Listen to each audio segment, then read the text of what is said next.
Okay, for those that have just joined, we'll start in just a second. I see the numbers still going up, so we want to give a little bit more time for people to join us.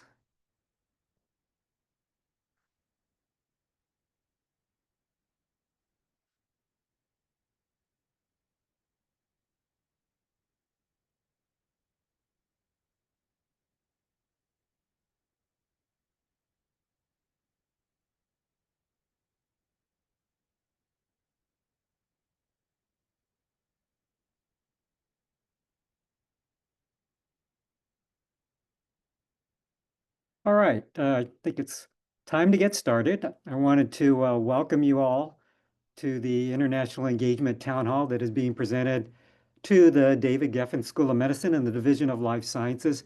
I think you know me, but if not, I'm Roger Wakimoto. I'm the Vice Chancellor for Research and Creative Activities.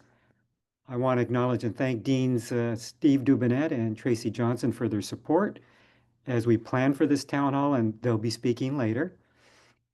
I know that most of you have been focused on suspended awards or terminated awards, and obviously the list of demands that the White House has wants to impose on UCLA and the UC system. But I do want to impress upon you that the topic of foreign engagement and research security is still of real paramount importance. It has received bipartisan support in Congress. My office decided that it was time to host a town hall to bring you all up to speed regarding the changing requirements. And I do mean changing. It has taken an inordinate amount of time to understand the new requirements, and we've carefully thought about how to roll them out to the campus so you all understand them.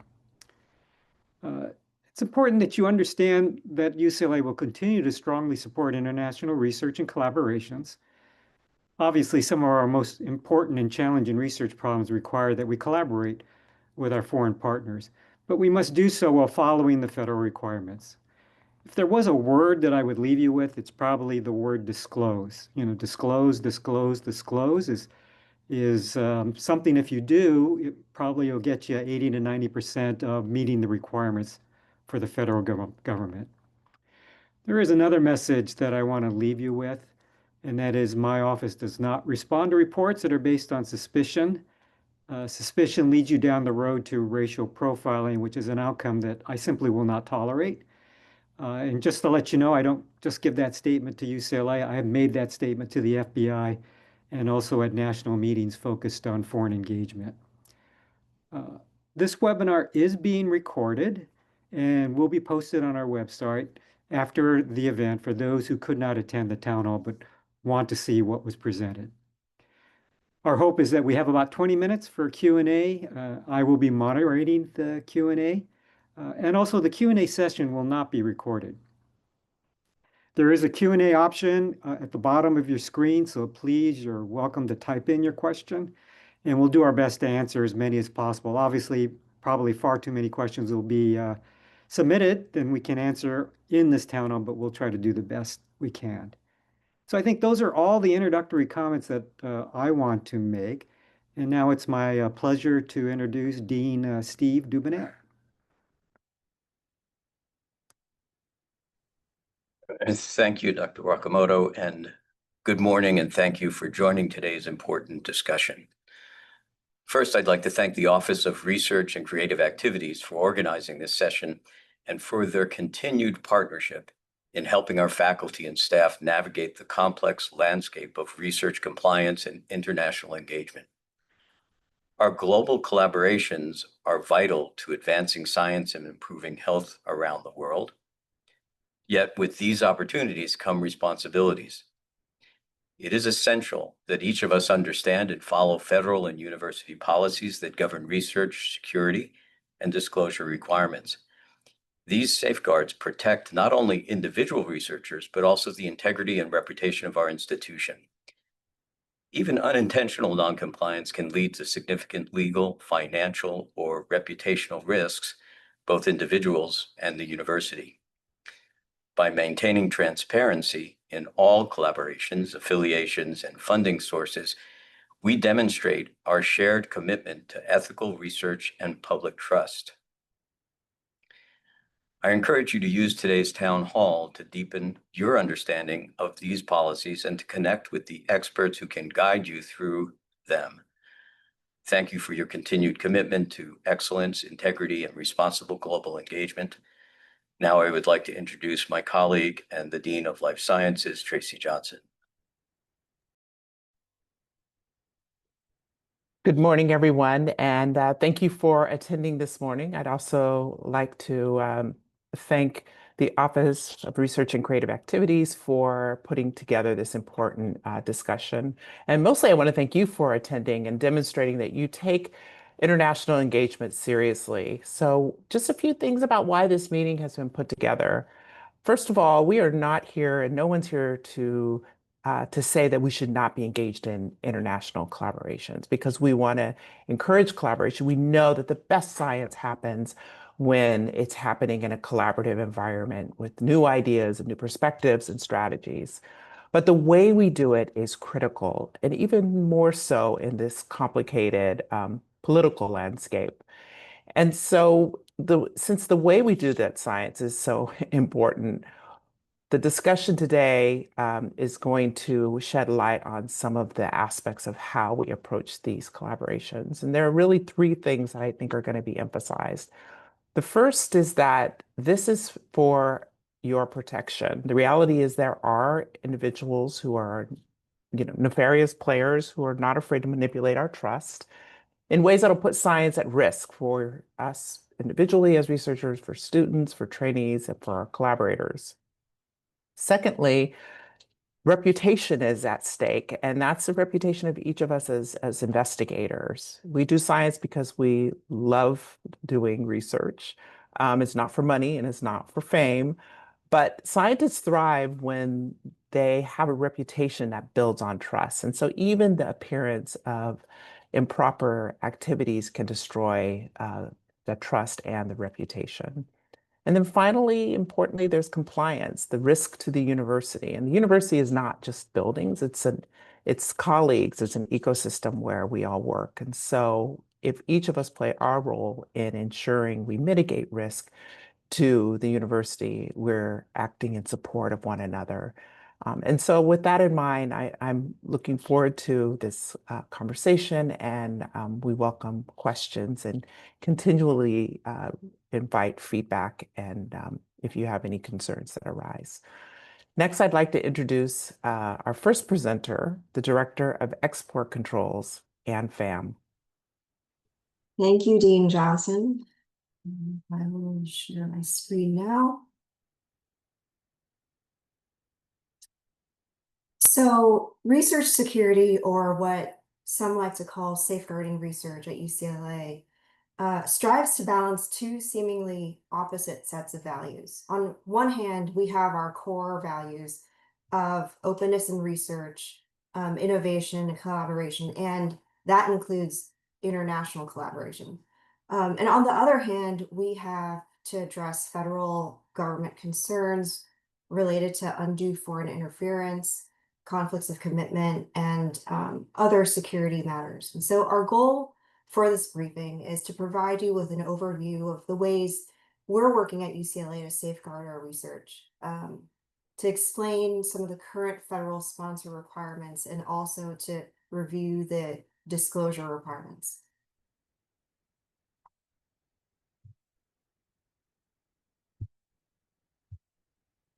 So when the topic of research security comes up, I think our minds naturally and immediately jump to federal government or federal sponsor requirements. However, there are UCLA specific ways in which we can help protect our research, our assets, and our reputation. And so I'm going to walk us through some of the considerations for international collaborations, export controls and sanctions, cybersecurity and travel security. And then I'm going to hand it over to OCGA Senior Director Tracy Frazier, who will discuss the federal requirements and disclosure requirements.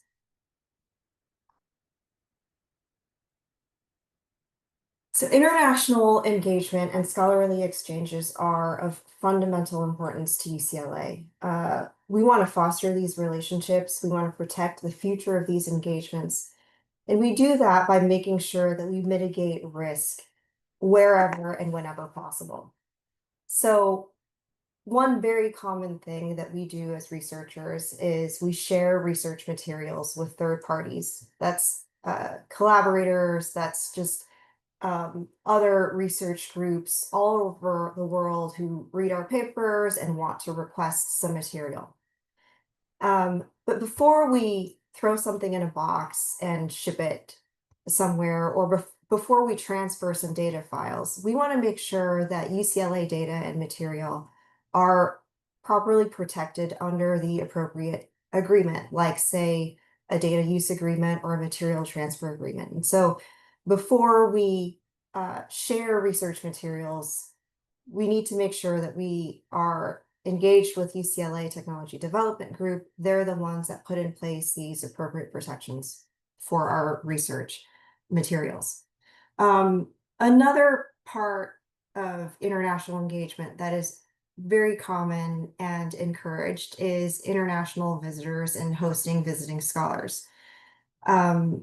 Visitors say, for example, those who just want to stop by and have a chat with our faculty or maybe tour one of our labs.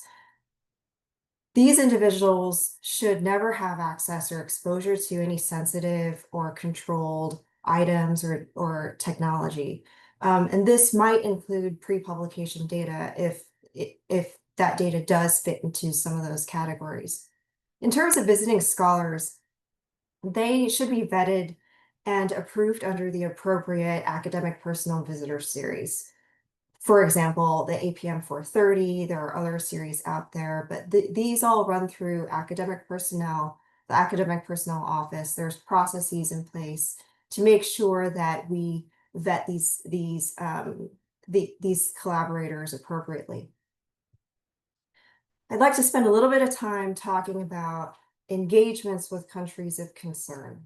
So UCOP requires all campuses, it's not just UCLA, it's all campuses, to complete an enhanced review of institutional level engagements involving China, Iran, North Korea, Russia, Qatar, Saudi Arabia, and the United Arab Emirates, the UAE. And some examples of institutional level agreements would be MOUs, donations, gifts, and sponsored research. Generally, the areas that handle these agreements will reach out to my team to initiate the enhanced review, and there's a lot of parts to it. But what I'm finding is that many faculty members, knowing that this is coming up or on the horizon for their engagement, will reach out to us before an agreement even starts to come to fruition, because they want to know beforehand if there's going to be any roadblocks down the line. They might want to restructure the engagement or contemplate, contemplate their next steps. And so I do encourage faculty who are planning on engaging with one of these countries to reach out beforehand, because I think it saves us all time and sometimes heartache in the future. Very quickly, I will touch on foreign talent recruitment programs. So UCLA faculty attract global attention. There's no other way to put it. Like we're awesome. And foreign talent recruitment programs are used by foreign countries to recruit our researchers in a very legitimate way. Tracy is going to talk more about these programs, but for now, I just want to highlight that faculty who are governed by APM 025 and our APM 671 have to receive prior approval to participate in any foreign talent recruitment program. And the last thing that I want to talk about for this topic is restricted party screening, so the US government has put together these lists of entities. They could be universities, companies, and individuals. And we are prohibited as a US entity from engaging with these parties in the specified way that is in the regulations. So one of the most basic things that we can do to ensure compliance with these US regulations within this international engagement space is to not engage with a restricted party. Generally speaking, formal collaborations are covered under an institutional level agreement would go through this restricted party screening review. We have these processes built and partnerships with a lot of our central campus areas to do this. But informal collaborations that aren't covered under some institutional level agreement would generally not go through the restricted party screening. And that's where I'm going to ask you, our researchers and faculty, to reach out to export controls or your department for assistance with this. It's a good check to do before engaging in certain collaborations. It protects the individual researcher and it also protects UCLA. So I kind of mentioned export controls a couple times, I think, and I think a natural question right now is, well, what are export controls exactly? So these are federal laws and regulations that control the export of sensitive items, software, and technology. They also cover the provision of services and financial transactions. And the underlying reason for these controls is to promote U.S. national security objectives, economic objectives, etc. And I just want to quickly note right now that the definition of export covers items, information, and software to foreign countries, individuals, persons, and entities. And so in this case, export goes beyond putting something in a box and FedExing it. It also could cover conversations and electronic transmissions of information. UCLA is committed to complying with U.S. export controls and sanctions in our international engagements and in every aspect of our business. And our primary strategy for doing so is by performing fundamental research, which the U.S. government has established to mean that our results would not be subject to export control. And so this is why the idea of doing fundamental research is so important to us. It means that we're free to publish, free to disseminate our results, and the burden, the heaviest burden of export control compliance is alleviated a bit. I know this slide looks a little, it's very bright, and it's meant to draw your attention because it is of critical importance. Comprehensive sanctions are essentially sanctions that the US government has put on certain countries, these countries listed here. And it means that virtually every activity, every type of engagement with these countries will require a license or written authorization from the US government, specifically the Office of Foreign Assets Control within the US Department of the Treasury. This would be what we call OFAC. So it's critical that we do not import or export, including hand-carrying items, to and from these countries. Incoming and outgoing financial transactions are also pretty restricted, or sometimes even prohibited. Providing services, travel, all of this requires very careful review on our part to make sure that we can comply with the US, the embargo program that's in place. Some specific examples that I want to give: we cannot hire an independent contractor in Iran to develop algorithms for us. That would be one example. We can't have an employee work remotely, and I know in this time many of us work remotely. We can't have employees working remotely from a country like North Korea.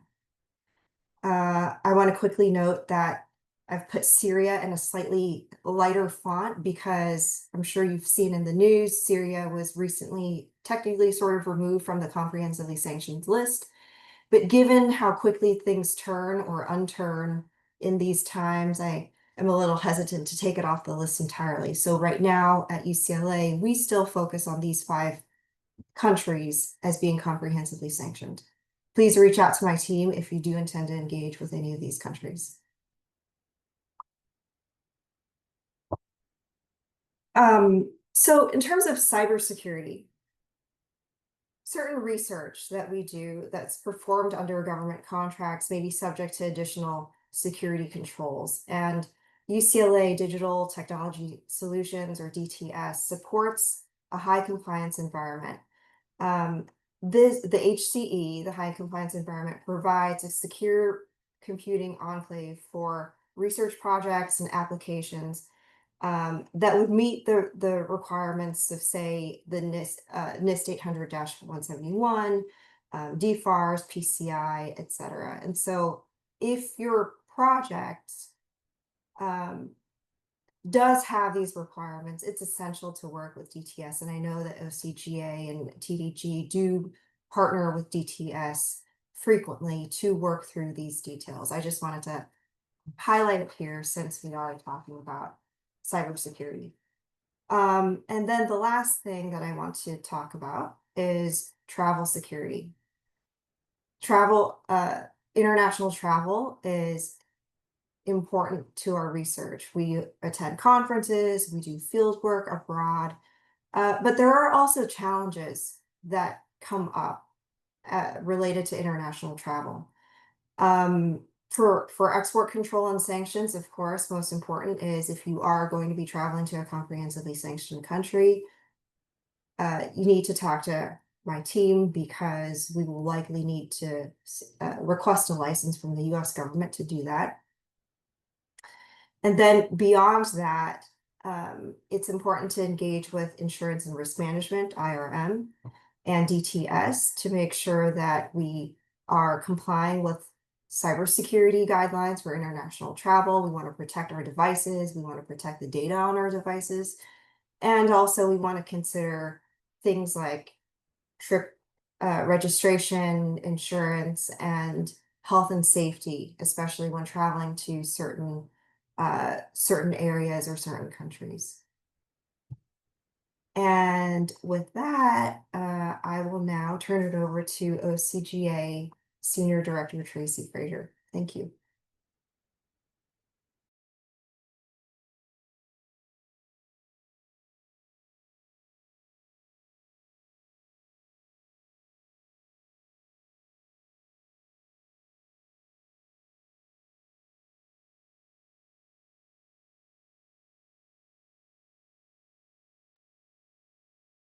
All right, thanks very much, Anne.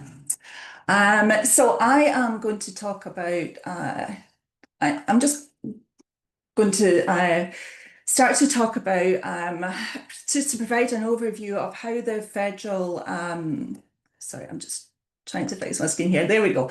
So I'll talk about an overview of how federal requirements related to foreign engagement are continuing to evolve and to consider their impact on what we have to do when we apply for federal research funding these days.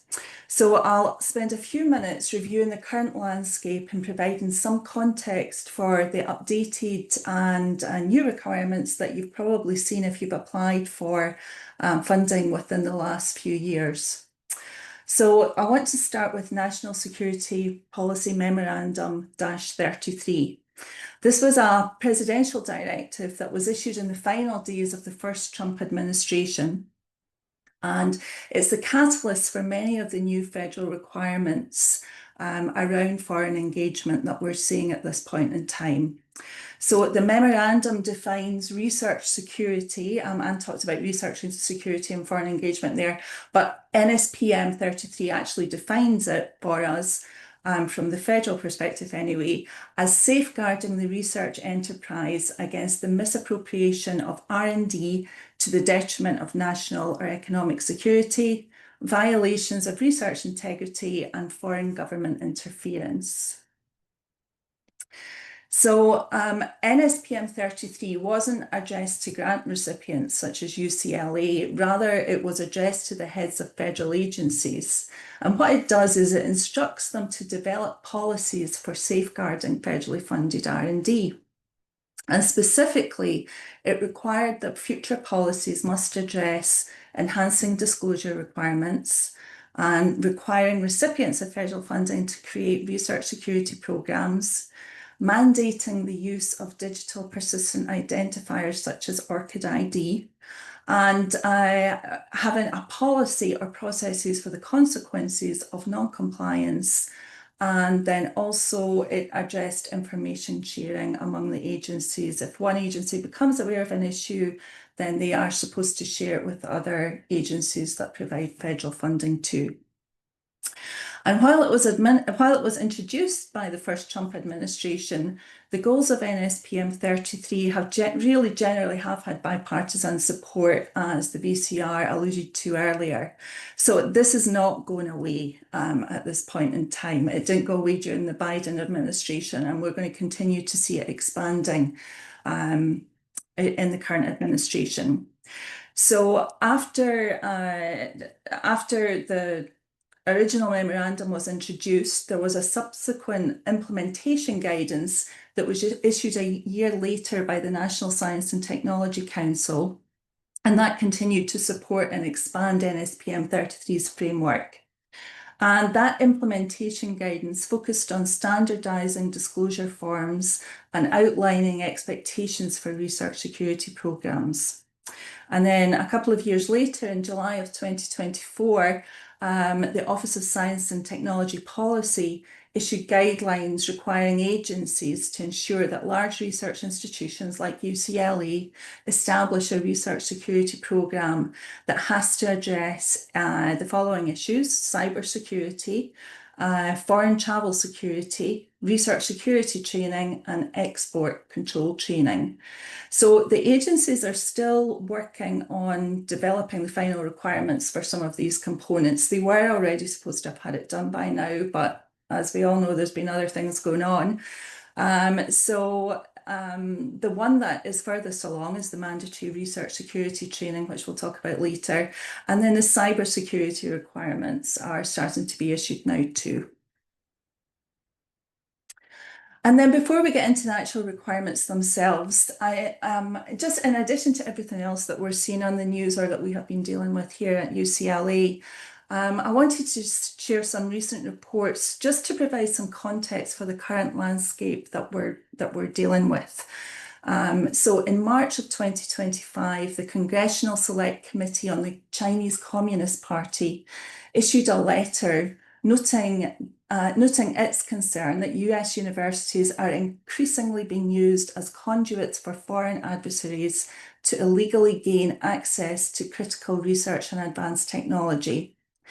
And the committee sent letters to 7 research universities requesting information on their policies and oversight mechanisms related to the enrollment of Chinese nationals, including undergraduate, graduate, and PhD students, their involvement in federally funded research, and the security of sensitive technologies developed on campus. So thankfully, UCLA wasn't one of those universities.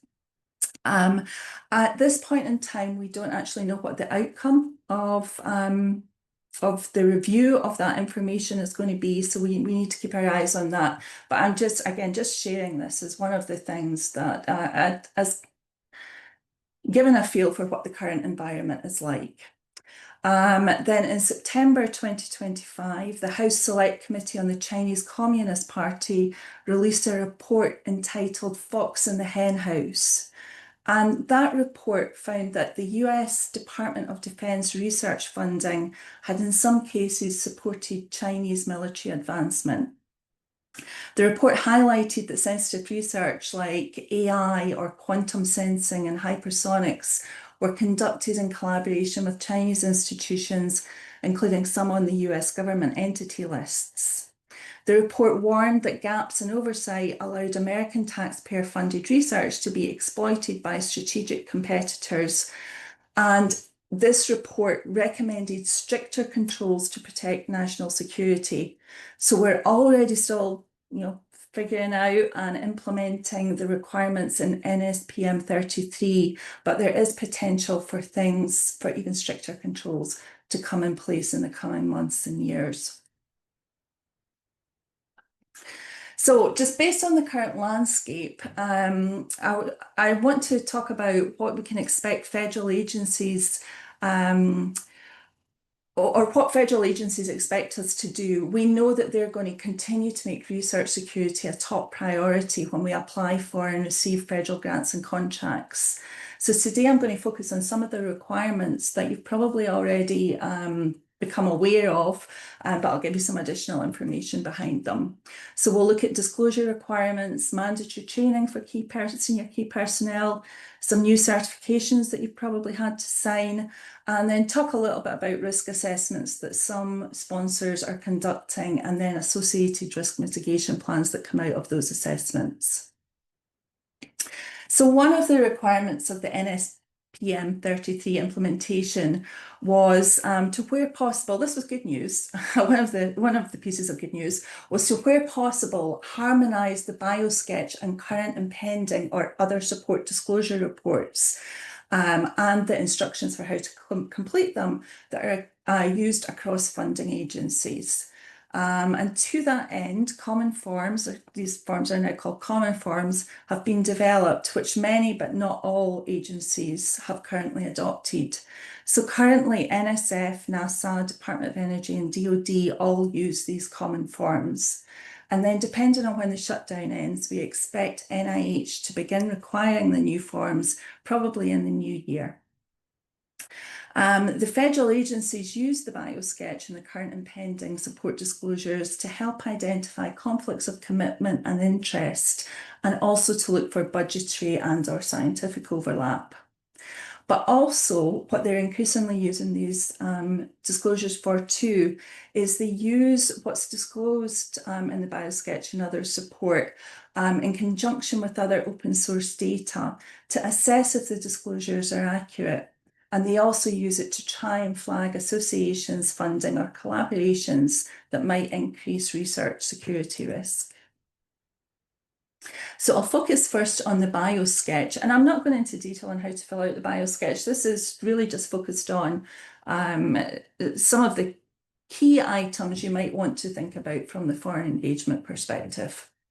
So on the biosketch, it should include all domestic and foreign appointments, affiliations and employment, including if it's full-time, part-time, voluntary, it's an adjunct position, a visiting position, or even a guest position. Any leadership or management roles that you have, and any appointments, think about it in terms of any appointments and affiliations that are likely to be cited in publications. And these appointments and affiliations are required to be reported on the biosketch, regardless of whether the positions are paid or unpaid. And then in addition, the biosketch now requires that you have to flag any participation in non-US government talent recruitment programs. We're going to talk more about that a little bit later in the presentation. Then looking at the current and pending or other support, the common form calls it, changed the name universally to current and pending support. And even though we're very used to NIH talking about other support, when NIH adopts the common forms, they will be referred to as current and pending reports too, in line with the other agencies. So current and pending reports should include all resources available to you in support of and or related to your research endeavours, regardless of whether they have monetary value. And this includes research resources or financial support from all foreign and domestic entities that is made available to you. And that includes any support or resources that you receive or have available to you outside of UCLA. And just as a reminder, if you are applying or you would like to apply for grants outside of UCLA, VCR approval is required in advance to do that. And then in addition, on your current and pending reports, you the feds require us to report any consulting, advising or professional services that include the design, conduct or reporting of research. And at UCLA, that would usually be consulting activities that might require a Category 1 approval under the academic personnel requirements. So in addition to monetary awards that you might receive, we're also required to report in-kind contributions that support your research endeavours. And so these should also be listed on the current and pending reports. And it's sometimes challenging to think about what an in-kind contribution is. So I've included some examples on this slide. In-kind contributions usually involve people, resources, supplies, equipment, and sometimes travel that's provided for you to use in your research by outside sources, including domestic and foreign universities, foreign governments, or for-profit entities, or other external collaborators and colleagues. Some examples might be postdocs, visiting students, or scholars that are paid by an are in your lab, but are paid by an external entity or source. If you have any molecules or cell lines or cloud storage space, equipment loans, those type of things would be reportable too on your other support. Any non-UCLA office or lab space that's made available for your research endeavours should be reported. And then I'll also just touch briefly on travel. So travel that's supported or paid by an entity other than UCLA for the purpose of performing research activities and that have an associated time commitment is reportable on the current and pending form. But just to clarify, travel costs to present a lecture about your research at another entity are not reportable. It's only if the travel is to conduct the research itself. One area that's been getting quite a lot of attention recently from the HHS Office of Inspector General and separately from the Department of Justice is that some funding that entities like UCLA might usually categorise as gifts or donations may also have to be reported in other support, especially if they come from foreign entities. So general philanthropic gifts and donations do not need to be included in current and pending support if they're unconditional gifts, and importantly, if they're not linked to specific research or specific personnel.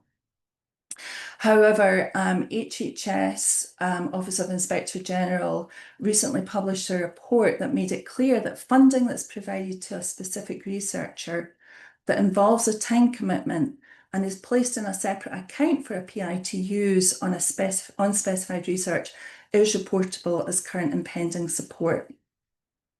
So just as a reminder, like other in-kind contributions, this kind of funding isn't funding that my office, OCGA, has visibility into, and it's not included on the starting point other support reports that you maybe generate out of the PI portal or that your admin supports generates out of the portal to help you put together your current and pending or other support reports. So this kind of support has to be manually identified and added. And on this slide, I've included some examples that come straight from the Office of Inspector General's report, so you can get a feel for what kind of gifts or donations do need to be reported. So in recent times, federal sponsors have started to require PIs to electronically certify that information provided in the biosketch and the current and pending support is current, accurate, and complete. And they specifically highlight that this certification applies to the reporting of all domestic and foreign appointments and positions and all domestic and foreign other support. And in addition, a certification is required on both the biosketch and the current and pending reports to certify that you're not a party to a malign foreign talent programme. And just for some context, there had previously been some investigations where the Department of Justice had not been able to conclude that it was the PI who had actually signed their biosketch or current and pending support disclosures. So we think that at least in part, the move to electronic signatures is because they want to make it easier to hold individual researchers accountable that they have reported everything that needs to be disclosed in the biosketch and other support. And then, so in addition to PI certification, my office is also required to certify on the disclosures that are submitted, and also make a disclosure, an institutional disclosure related to malign foreign talent programs. And when we're certifying, we're confirming that senior key personnel on the project have been made aware of the reporting requirements. And so this session and the mandatory research training session that I'll talk about later are designed to address those requirements, those institutional requirements. Again, I'm just providing this information for context, not trying to scare anybody, but just to let you know the landscape that we're dealing with. HHS and the NSF, Office of Inspector Generals, and the Department of Justice have been fairly active in the area of disclosures. And over the past few years, they've issued reports or reached settlements in areas related to failure or alleged failure to disclose information. And some of the repeat issues that they come up with are affiliations, in-kind contributions, not reporting participation in foreign talent programs, foreign components for NIH, or research, including foreign grants or gifts or employment at a foreign institution. And then I'm also including on this slide some of the actions or outcomes that we've seen from those reports. And I'll just leave you to read that later if you would like to. So if you find that you think you need to make any updates to previously submitted disclosures, please feel free to contact my office using this email address, and we'll work with you to review and determine if an updated disclosure to the sponsor is required. And then just so that you're aware, independently, if UCLA becomes aware of an omission after a disclosure is submitted, we are required to immediately report that to the sponsor. So that's mostly it for disclosures, but I also want to take advantage just to talk about some unique NIH requirements related to foreign engagement. So as you are hopefully aware, as of October 1st, everyone who's identified as senior key personnel on an NIH financial assistance application must complete the other support training before submitting other support. So that's usually going to be at JIT time or when you're submitting other support in an RPPR. The research security training that I'll talk about later meets this requirement, as does being current on your UC ethics and compliance briefing for researchers.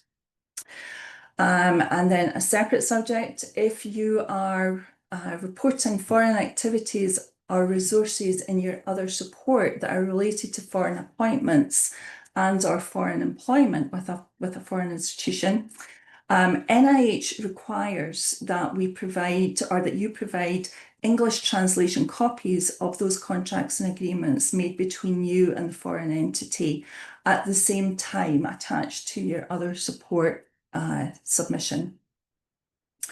That's NIH at this point in time is the only federal sponsor that requires those documents to be provided at the time the other support is provided. Then in other news on foreign engagements, most of you are probably already aware that NIH will no longer accept applications that include international sub-awardees in them. They are looking at a new model where they will work directly with a proposed international collaborator, where they will issue an agreement directly to that collaborator if they decide they want to move forward with the collaborator being involved in a project. We're waiting on more information on that, hopefully when the shutdown ends. And then lastly, just as a reminder, NIH always requires prior approval for foreign components related to an NIH-funded project, even if the foreign component of a project is not being funded by NIH.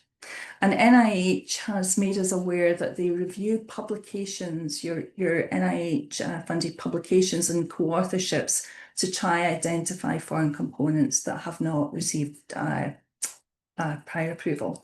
There's more information, a little bit more information there on what foreign engagement is, and we also have a lot of information and decision trees on this on the OCGA website.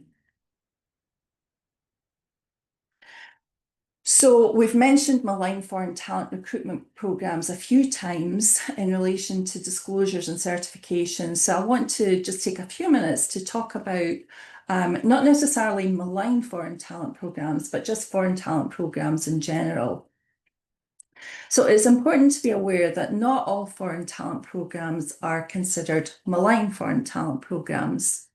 But regardless of whether they're malign or not, we do still have to have them reported in participation, and them has to be disclosed in your biosketch and your other support. And as Anne mentioned, participation in any non-US foreign talent program also requires prior approval from UCLA. So this slide just highlights some indicators that a program that you've been contacted about might be a foreign talent program. So usually there's going to be an employment agreement or an MOU with a non-US university. That agreement wouldn't necessarily involve UCLA. It requires the researcher to comply with the laws of that country. And it will likely make a promise of compensation, travel, and or some sort of honorific title, as well as potentially making available research support from non-US sources, in particular foreign government resources. And what can make these agreements challenging is that even if they're not from a foreign country of concern, they can involve conflicts of interest or conflicts of commitment related to your UCLA duties. And then if you are participating in some of these programs, then requirements could include things like making sure that that you publish that any UCL that you're included in publications, award applications, or patent applications and research project applications. But instead of listing your UCLA affiliation as your primary affiliation, listing the foreign institution as your primary affiliation. And then they might also require you to introduce or cultivate the foreign scholars or graduate students into your work or study at UCLA too. So a talent program, a foreign government talent program, is malign if it's sponsored by a foreign country of concern. And for these purposes, foreign country of concern is currently defined as China, North Korea, Russia, or Iran. And then in addition, under the CHIPS and Science Act, any researcher is ineligible to serve as a PI or senior key personnel if you participate in a malign foreign talent program. And, as a reminder, when we discussed earlier, when you're signing disclosures, you're confirming that you're not a member of a malign foreign talent program. And then back in August, the VCR sent an announcement to researchers just outlining UC and UCLA guidance on malign foreign talent programs. And then, as we've mentioned a few times, in addition, academic personnel memorandums 25 and 671 require prior approval for current or pending participation in non-US government talent programs, regardless of whether or not they're malign. So then the next thing I want to talk about is mandatory research training for all senior key personnel. So this was one of the requirements of NSPM 33, and it's also required under the CHIPS and Science Act too. Currently, mandatory training is required by NSF and DOE, but within the coming months, we're expecting mandatory training to be rolled out for research security training to be rolled out for all federal sponsors. So the training has to be taken within 12 months prior to proposal submission, and it's also going to be required on an annual basis too, as long as there's an active federal grant. On October 8th, just a month or so ago, ABC Marsha Smith sent out an announcement to all research faculty outlining the current requirements and highlighted training opportunities that are available at UCLA to meet the mandatory training requirements. And UCOP has developed research security training that we can use. It's available to UCLA researchers in City, and that training is approximately 40 minutes long. The topics that are covered by the training include lots of the things we've already talked about: cybersecurity, international collaboration, foreign interference, the proper use of funds, disclosure requirements, and conflicts of commitment and conflicts of interest. All right, so in addition to the training and the disclosures and whatnot, some foreign sponsors also use a risk assessment approach to applications that are submitted. And DoD in particular has developed and published a research security matrix that it uses to perform risk assessments.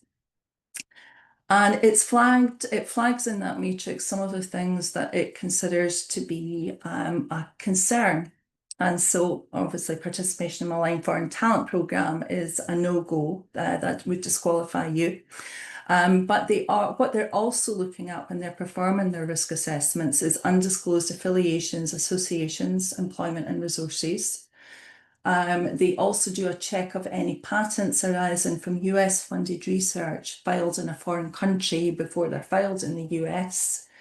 They'll also take into account the technology that would be involved in the research and how sensitive it is, if it's part of the critical infrastructure, if it's part of the supply chain, how critical it is to the supply chain for the US. And then they'll also look to try and identify if a researcher has collaborated with or potentially received funds from individuals or parties who are on the entity lists. And they'll use co-authorship. They'll often use co-authorship as a potential indicator of such collaborations. So if you've had to go through a risk assessment, and what can happen after the risk assessment is, first of all, the sponsor could just decide it doesn't want to issue the award based on the outcome of the risk assessment. But in most cases, they will work with us and give us an opportunity to submit a risk mitigation plan to try for UCLA and the sponsor to try and manage and mitigate risks. And some of the things that we've seen sponsors try push to do in these plans is sometimes they'll require resignations from positions that they deem problematic after the security risk. They have sometimes tried to require us to replace individuals who've been deemed by the agency to be a security risk. That's a challenging one for UC and UCLA, as I'm sure you may be aware. They'll sometimes look to the researcher to certify that they will not collaborate with anyone on the entity list. And so before, we would not push any researcher to sign off on these kind of requirements. Some of them could definitely be seen to be impacting academic freedom, but we do, where we can, leave it to the researcher to make the decision about whether they want to collaborate or not, as long as we're still in compliance with UC requirements. So the last thing I want to focus on is just to take a minute to talk about co-authorships, because as you've seen, the federal agencies, certainly some of them place a lot of value or spend a lot of time looking at co-authorship as a potential indicator of collaborations with entities or individuals from foreign countries of concern. So they'll look at who your co-authors are in your publications, and generally they'll go back about 5 years when they're doing those reviews. They're also looking for undisclosed funding or Malign Foreign Talent Programmes. So just a couple of things to remember when you're getting ready to publish is to try to use formal authorship contribution statements where you really specify each author's role and help distinguish US-based work from foreign affiliations or future foreign affiliations. If you have prior students who've taken up positions in foreign countries of concern, just reminding them to use their UCLA affiliation if what is being published is work that was performed entirely at UCLA. And then also important is to clarify what funding supported you in your efforts in the publication. We've certainly seen agencies identify UCLA researcher on a paper, but there's not any US related foreign funding. And the assumption that they initially jumped to is that you must have received funding from a foreign government to be able to do that research. So just a few things to be on the lookout for there.